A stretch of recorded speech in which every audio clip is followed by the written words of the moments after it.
one more significant achievement I want to tell you about from SCAES is that in 1998, I believe that was the year that the Palmetto Fellows Scholarship was introduced. At any rate, it was when I first became aware of it. We had a board member, Dr. Jim Carper, a professor of education at USC, who called me and said, Zan, my daughter was just turned down for the Palmetto Fellow Scholarship because she is homeschooled, and I need you to fix this. And I'm thinking, well, I just think I'll fix this today, Jim. I mean, I'm thinking, Lord, how am I going to fix this? So Jim and I talked on the phone. I remember where I was driving in Forest Acres when he called me that day on my phone that was still attached to some thing in the car, no cell phones. And so Jim said, just call David Beasley. David Beasley was now governor, and we had gotten to be friends when he was a young legislator and I was a young lobbyist. He really picked up the homeschool mantra and helped me so much, and later homeschooled his children through SCAES. So, but this was all, none of this had happened yet.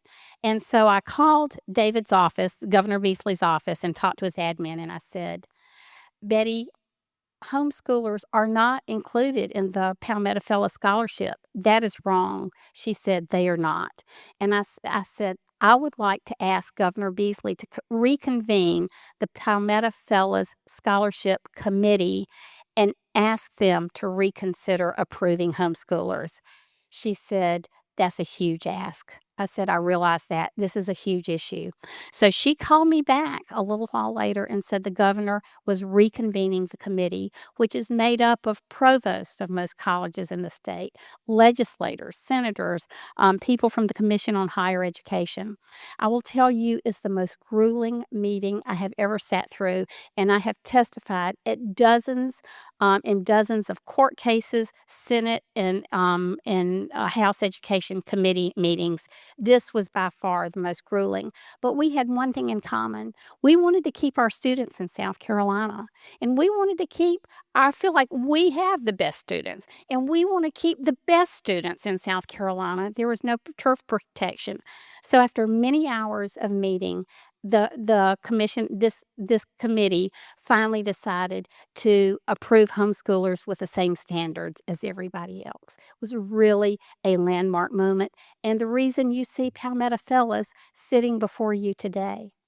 And a few months later, I realized that the legislature had approved the Life Scholarship, and I'm thinking, really? I called Betty. I said, really? I didn't get a call. I mean, I was loaded for bear. I mean, I was ready to fight. And she said, wait a minute, Zan, they wrote you in yesterday. I said, they what? I said, we didn't have to fight for it? She said, no. I said, what am I going to do with all this adrenaline? And but at that point, then homeschoolers became they had access to the Life Scholarship.